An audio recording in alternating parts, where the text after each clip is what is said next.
وسلام علی عباده الذین اصطفى اما بعد۔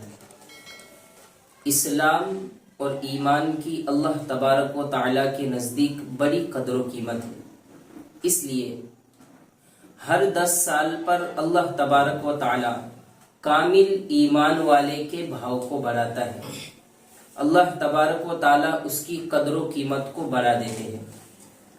حضرت انس بن مالک رضی اللہ عنہ سے روایت ہے کہ نبی کریم صلی اللہ علیہ وسلم نے فرمایا کہ جب بچہ بالغ نہیں ہوتا ہے تو وہ جو کوئی نیک عمل کرتا ہے تو اس کا نیک عمل اس کے والد یا والدین کے نام عمل میں لکھا جاتا ہے، اور جب وہ کوئی برائی کرتا ہے تو نہ اس کے حساب میں لکھا جاتا ہے اور نہ والدین کے حساب میں لکھا جاتا ہے۔ اب وہ نابالغ بچہ جب بالغ ہو جاتا ہے تو اس کا ایک نام عمل بن جاتا ہے۔ اب حساب کا قلم اس کے لیے جاری ہو جاتا ہے۔ اب وہ بچہ نیک کام کرے تو اس کے نام عمل میں لکھا جاتا ہے، اور برائی کرے تو بھی اس کے نام عمل میں لکھا جاتا ہے۔ نیکی کرتا ہے تو اللہ تبارک و تعالیٰ اس کے نام عمل میں لکھ دیتے ہیں، برائی کرتا ہے تو اللہ تعالیٰ اس کے نام عمل میں لکھ دیتے ہیں۔ اور جو 2 فرشتوں کی ڈیوٹی اللہ تعالیٰ نے لگا کے رکھی ہوئی ہے، اللہ تبارک و تعالیٰ ان کو حکم دیتے ہیں کہ اس کی حفاظت کرو اور اس کو قوت پہنچاؤ۔ حالت اسلام میں جب اس کی 40 سال کی عمر ہو جاتی ہے تو اللہ تبارک و تعالیٰ 3 بڑی بیماریوں سے اس کی حفاظت فرماتے ہیں۔ نمبر 1 جنون، جس کو ہم پاگل پن کہتے ہیں، اللہ تعالیٰ اس بندے کو اس سے بچاتے ہیں۔ نمبر 2 جذام، جس کو ہم کوڑ کی بیماری کہتے ہیں، اللہ تبارک و تعالیٰ اس کو اس سے بھی بچا دیتے ہیں۔ نمبر 3 برس، اس کو بھی سفید کوڑ کی بیماری کہتے ہیں۔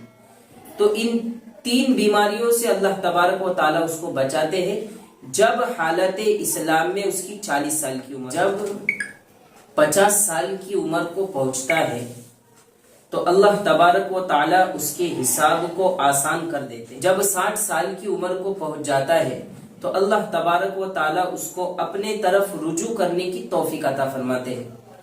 جب حالت اسلام میں وہ 70 سال کی عمر کو پہنچ جاتا ہے تو اللہ تبارک و تعالیٰ تمام آسمان میں تمام فرشتے اس سے محبت کرنے لگ جاتے ہیں۔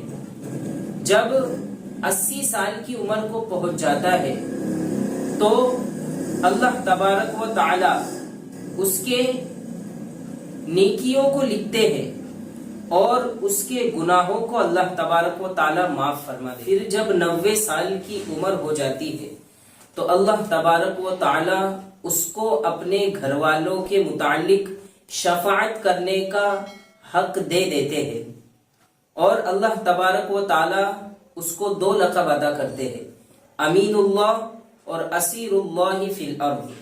امین اللہ کہتے ہیں کہ یہ زمین میں اللہ تبارک و تعالیٰ کا امانت دار ہے، اور اسیر اللہ فی الارض کہ یہ زمین میں اللہ تبارک و تعالیٰ کا قیدی ہے۔ تو عموماً اس عمر میں پہنچ کر انسان کی قوت ختم ہو جاتی ہے، کسی چیز میں مزہ نہیں آتا۔ اب جب ارذل عمر کو پہنچ جاتا ہے، یعنی ایسی عمر کہ سارے ہاتھ پیر جو ہے کام کرنا بند ہو جائے، یعنی جس کو بولیں گے ایک دم آخری سٹیپ پر ہو، ایسی عمر میں جب وہ بندہ پہنچ جاتا ہے تو اللہ تبارک و تعالیٰ فرشتوں سے فرماتے ہیں کہ اب اس کے وہ سارے نیک اعمال لکھتے چلے جاؤ جو وہ صحت کی حالت میں کرتا تھا، اور اگر اس سے کوئی گناہ ہو جاتا ہے تو اللہ تبارک و تعالیٰ اس کو معاف فرما دیتے ہیں۔ اب خلاصہ کیا ہے؟ خلاصہ یہ ہے کہ ایمان کی اور اسلام کی اللہ تبارک و تعالیٰ کی یہاں قدر ہے، لیکن وہ مومن کامل ہونا چاہیے۔ مومن کامل کا بھاؤ ہر 10 سال پر اللہ تبارک و تعالیٰ بڑھا دیتے ہیں۔